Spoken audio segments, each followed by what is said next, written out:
adik, kamu nggak usah ikut ibadah di Yasmin. Saat itu dia sudah masuk SMP. Dari Bapak bayangkan, dari dia TK naik kelas 1 sampai SMP, dia selalu berdoa untuk tanah itu. SMP kelas berapa saya agak lupa. Terus saya bilang, adik jangan ibadah di situ.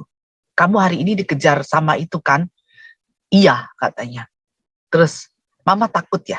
Dia bilang. Iya, saya bilang. Mama takut kalau kamu kenapa-kenapa. Karena kalau orang-orang seperti itu, mereka tidak berpikir lagi, apakah ini anak-anak, ibu-ibu, nenek-nenek, tidak ada di dalam kepala mereka, saya bilang. Tapi dia bilang begini, Mama itu selalu mengajarkan kita percaya Tuhan Yesus. Tuhan Yesus saja bersedia berkorban, disalib, dengan keyakinannya. Lah, kalau aku yakin Tuhan menjagaku, satu helai rambut pun tidak akan jatuh dari kepalaku tanpa izin Tuhan. Selamat malam semuanya. Terima kasih untuk doa-doa dan dukungannya. Bisa dengar suara saya? Bagus, Pak. Ya. Iya, malam hari ini mungkin saya sharing yang kemarin ketinggalan ya. Bercerita tentang rasa takut, kemudian bagaimana kami belajar untuk, kalau saya bilang seperti perjalanan ziarah iman ya, bagaimana kami dan sekeluarga tetap memilih, dan sampai sekarang itu adalah pilihan kami. Ya mungkin saya juga harus sampaikan, belajar dari teman yang muslim kemarin, harus menyampaikan ke teman-teman yang lain bahwa mungkin kami berbeda pendapat, bisa saja berseberangan, tapi baik-baik saja gitu. Kita tetap berkawan, kita tetap menjadi umat yang sama-sama belajar mempercayai anugerah dari Tuhan kita Yesus Kristus dan seterusnya. Dan ini juga pelajaran berharga untuk menjadi orang Kristen yang menurut saya versinya 10 atau 15 tahun terakhir ini menjadi cerita yang lain lah daripada menjadi Kristen yang tidak kami bayangkan sebelumnya. Tadi kemarin saya cerita, saya pernah dikepung, bukan dikepung ya, semacam ketangkap tangan bahwa saya sedang memotret polisi dan tentara karena mereka membawa tentengan ransum. Buat saya menarik, saya foto. Ketika saya foto dengan kamera baru saya, Pak Pol, mohon maaf, izin Pak Pol. Sebentar, Pak Amin. Iya. Satu ketika ini pelajaran tentang bagaimana saya takut dan juga belajar untuk beriman. Saya ketangkap tangan setelah memotret staf yang mengangkut makanan setelah demo di depan gereja kami gitu ya. Nah, saya tidak tahu kenapa saya dikejar oleh seseorang, kemudian saya dibawa ke gedung seberang gereja kami itu, kemudian diinterogasi, saya siapa, kenapa memotret. Saya baru tahu terakhir bahwa saya ternyata di balik foto saya itu adalah pimpinan polisi dan tentara yang sedang bercakap. Jadi ketika tentara atau pimpinan tadi tahu saya sedang memotret, rupanya memerintahkan anak buahnya untuk ngejar saya, tangkap siapa itu. Setelah diinterogasi, ya saya tangkap. Dalam proses itu saya tidak bawa KTP, tidak bawa SIM, bahkan tidak pakai helm dan seterusnya, dan benar-benar dipojokin gitu ya, bahkan dimaki-maki, kamu siapa gitu kan. Ya saya kenal satu orang dari mereka yang intelnya, kemudian intel itu yang tanda kutip menyelamatkan saya, dan ternyata setelah saya hapus foto-foto di kamera saya, kemudian saya dilepaskan dengan tadi bonusnya kira-kira ludah-ludah mereka yang nyemprot ke muka saya gitu. Ya, kalau sekarang musim COVID saya pasti sudah ketularan. Nah, pelajaran dan ketakutan dalam posisi itu, saya tidak ada teman, tidak ada, bahkan saya harusnya. Tapi ternyata pengalaman itu juga membekas bahwa di tengah kondisi seperti itu, saya mendapat pertolongan dari seseorang yang saya kenal, dan dia teriak karena dia polisi, dia kemudian meneriakan protokol pengamanan ya. Ternyata dalam kondisi seperti itu yang berperan adalah polisi. Dan polisi itu bilang ya, semua yang tidak berkaitan minggir gitu ya. Kemudian saya diminta hapus foto-foto yang saya ambil, kemudian saya dilepas. Tapi kondisi seperti itu membuat saya takut setengah mati karena saya mungkin mau diangkut ke kantor polisi dan seterusnya. Dan ternyata ini juga dialami mungkin anak saya yang kehilangan HP dan teman-teman yang lain pasti banyak cerita yang lain. Itu kondisi di lapangan yang tadi saya bilang pengalaman yang tidak pernah terduga menjadi orang Kristen yang memilih untuk ya belajar setia lah ya. Ya, kira-kira begitu Pak Zhang. Luar Pak biasa Paul. ya itu. Jadi itu adalah pengalaman. Memang Pak, kita butuh melewati rasa takut yang lebih supaya kita tahu ternyata takutnya itu nggak perlu ya Pak. Jadi saya setuju Mungkin sekali tetap ya. perlu bahwa kita harus takut, tapi takut dengan satu langkah-langkah iman. Saya takut, tapi saya punya sesuatu yang saya pegang. Saya harus melakukan apa? Seperti hari ini, saya mungkin juga punya ketakutan karena ternyata lockdown itu berkaitan dengan corona. Tapi saya tetap berangkat ke lokasi untuk siaran pers, konferensi pers, dan seterusnya. Dengan satu keyakinan, ya saya harus menjaga protokol dan seterusnya. Tapi ada implikasi-implikasi dari ketakutan yang Tuhan kasih untuk kita pilihkan. Oh ya Pak Paul, di samping saya ada istri saya, mungkin dia juga mau cerita. Kan dia juga jemaat Yasmin. Halo, selamat malam. Shalom Shalom Ibu, semuanya. shalom. Ya, ini memang semua menjadi satu pelajaran bagi kami, terutama pelajaran iman. Saya juga bukan aktivis ataupun apa. Saya hanya ibu rumah tangga yang menurut saya hanya concern bagaimana saya mendidik anak saya. Pada saat pertama ketidakadilan dilihat anak saya adalah saat komplek kami, fasumnya itu adalah untuk rumah ibadah Kristen. Tapi kemudian menjadi rumah ibadah lain. Dan dia bertanya, saat itu dia baru masuk kelas 1. Kenapa di situ? Harusnya kan menjadi gereja, kenapa tidak? Terus saya katakan, mungkin saudara-saudara kita itu lebih membutuhkan. Karena mereka harus berdoa sehari lebih dari 1 kali dan harus di tempat itu. Dan kita punya tanah yang di pinggir jalan Abdullah bin Nuh sebagai gantinya yang diberikan Tuhan. Sejak itu anak saya kalau lewat situ selalu turun dan berdoa di depan tanah itu. Awalnya saya berpikir ya anak-anak ya gitu kan. Tetapi itu ternyata sungguh dia imani. Sampai saat kita terjadi heboh-heboh, saya katakan pada dia, adik, kamu nggak usah ikut ibadah di Yasmin. Saat itu dia sudah masuk SMP. Dari Bapak bayangkan, dari dia TK naik kelas 1 sampai SMP, dia selalu berdoa untuk tanah itu. SMP kelas berapa saya agak lupa. Terus saya bilang, adik jangan ibadah di situ. Kamu hari ini dikejar sama itu kan? Iya, katanya. Terus, mama takut ya? Dia bilang. Iya, saya bilang. Mama takut kalau kamu kenapa-kenapa. Karena kalau orang-orang seperti itu, mereka tidak berpikir lagi. Apakah ini anak-anak, ibu-ibu, nenek-nenek, tidak ada di dalam kepala mereka, saya bilang. Tapi dia bilang begini, Mama itu selalu mengajarkan kita percaya Tuhan Yesus. Tuhan Yesus saja bersedia berkorban, disalib dengan keyakinannya. Lah, kalau aku yakin Tuhan menjagaku, satu helai rambut pun tidak akan jatuh dari kepalaku tanpa izin Tuhan. Itu membuat saya, rasanya dada saya betul-betul dihantam dengan keras. Kalau sebelumnya saya selalu bilang sama suami saya, janganlah terlalu aktif di Yasmin. Ini kan yang protes juga kebetulan ada ketuanya, itu adalah teman kuliah suami saya. Jadi saya bilang, kan kita kenal, udahlah bagaimana kita, ya saya berpikir seperti rata-rata orang Kristen ya, kita mengalah lah, Tuhan itu kasih, saya selalu berpikir begitu pada saat itu. Jadi saya setengahnya agak keberatan dengan aktivitas suami saya menjadi tim media Taman Yasmin, gereja Taman Yasmin saat itu. Tapi dengan kata-kata anak saya kemudian berpikir, ya benar ya, kalau Tuhan berkehendak, di situ pasti akan terjadi ada gereja. Jika tidak, ya tidak akan terjadi di situ ada gereja.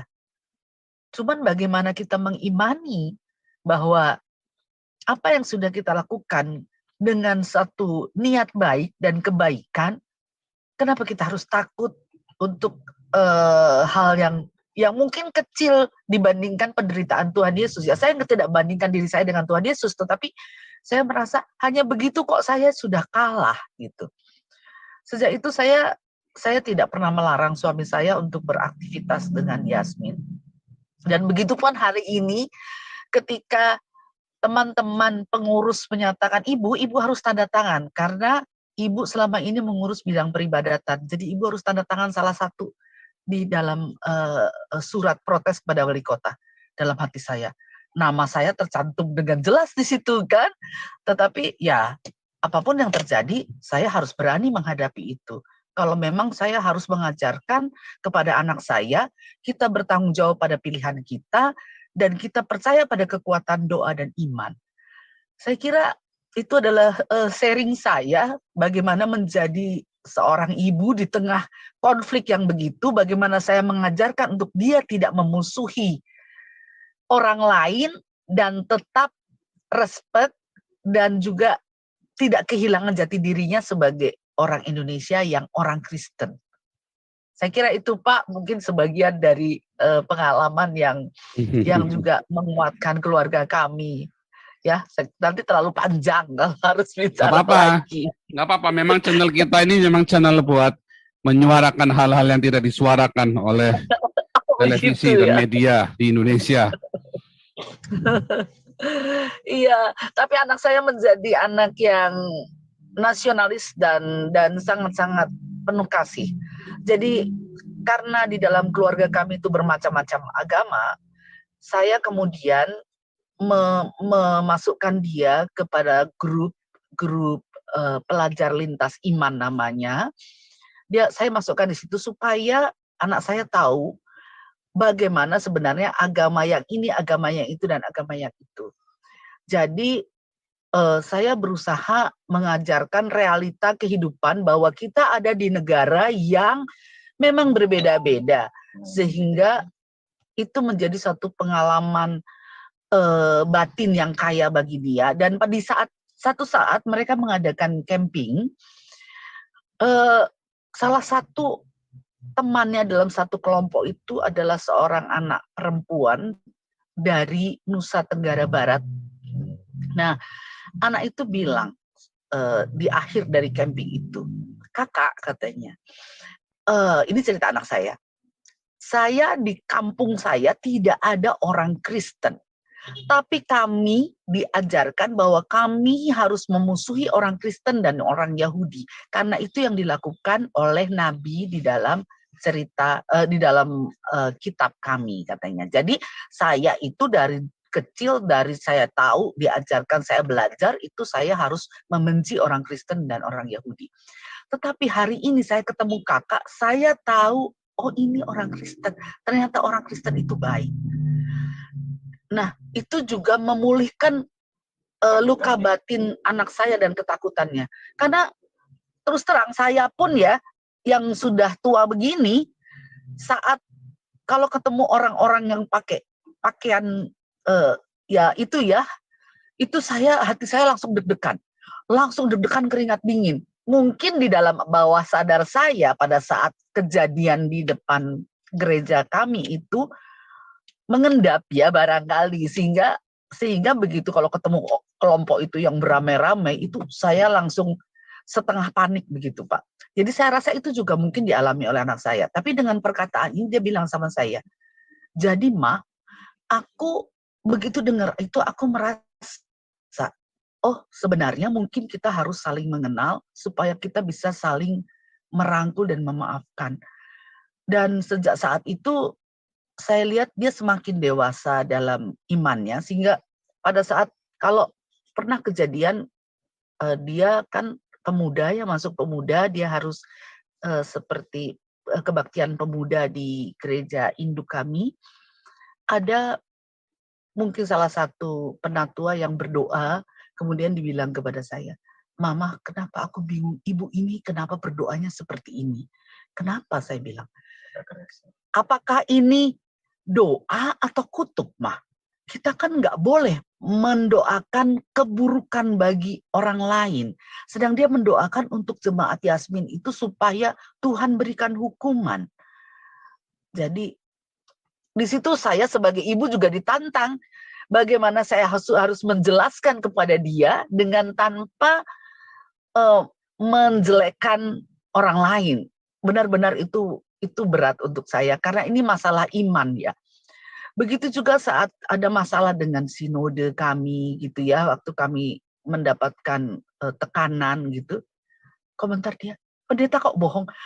Aduh, saya itu setengah mati membuat bagaimana caranya dia tidak merasa antipatik pada pendeta. Bahwa pendeta itu orangnya, tetapi bukan orangnya yang harus kita lihat, tetapi apa yang keluar dari mulutnya, firman apa yang keluar dari mulutnya, dan apakah itu cocok dengan perkataan Tuhan Yesus, firman Tuhan Yesus dalam Alkitab. Jadi perjuangan Yasmin yang sekian lama ini membuat saya menjadi seorang ibu yang benar-benar juga harus berjuang dalam iman, dan saya harus belajar. Terus terang saya bukan dari keluarga yang sangat-sangat strict dalam hal belajar agama ya, mungkin agak berbeda dengan suami saya. Jadi saya ya biasa-biasa saja gitu, karena saya terlahir Kristen di tengah keluarga Kristen, saya besar di kota Palangkaraya yang notabene adalah kota Kristen, sehingga buat saya ya kekristenan itu ada nilai-nilai yang selalu saya hadapi sehari-hari dan itu sudah biasa. Jadi begitu saya menghadapi hal-hal seperti itu di Bogor, itu menjadi satu, saya ternyata belum apa-apa, saya harus belajar dan saya harus menggali. Apalagi ditambah pertanyaan anak-anak yang sudah mulai dewasa, melihat ketidakadilan di sekitarnya, melihat ketimpangan-ketimpangan di sekitarnya. Nah ini yang akhirnya saya juga memberi kebebasan pada mereka. Saya katakan pada anak saya, kamu mau masuk sekolah negeri? Anak saya yang besar katakan, no, saya nggak mau masuk sekolah negeri. Kata suami saya, ya udah, dia bisa mengukur dirinya karena Bapak tahu di Bogor itu kan sekolah negerinya seperti apa. Maksudnya dalam artian meskipun dia negeri kan kuat tekanan itunya ya, ya itu dah mungkin mengerti ya. Nah, sedang yang kecil begitu SMA dia, aku mau di sekolah negeri. Saya katakan kamu sudah siap dengan seperti ini.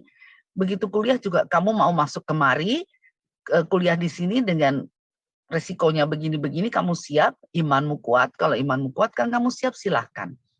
Jadi itu juga menjadi satu bahan buat saya pelajaran hidup yang benar-benar diberikan Tuhan, diberikan kesempatan. Jadi kalau lihat sisi negatifnya, saya sedih dengan kondisi saat itu maupun saat ini. Tetapi kalau lihat dari sisi positifnya, saya pikir Tuhan sedang membentuk jemaat kami ini seperti yang Dia kehendaki. Supaya tidak ada satu orang pun yang merasa menjadi bahwa sayalah pahlawan yang membuat gereja Yasmin ini berdiri. Tetapi supaya semua orang merendahkan hati bahwa perjuangan kita ini adalah untuk nama Tuhan, bukan untuk nama orang per orang. Saya kira itu, Pak. Terima kasih kesempatannya. Luar biasa ya. Betul. Saya setuju sekali itu ya. Luar biasa sekali perjuangannya. Saya salut untuk Bapak dan Ibu Kris, juga tim ya yang tetap sabar. Dan memang kita harus di situ kita menunjukkan ya, tetap menjelaskan dengan sabar kepada anak-anak ketika seorang pendeta mengingkari banyak pendeta-pendeta. Dan itulah channel ini memang memberikan suara kenabian ya, yang menegur kemunafikan dari para penyelenggara negara, penyelenggara agama. Luar biasa Bapak dan Ibu Kris, luar biasa.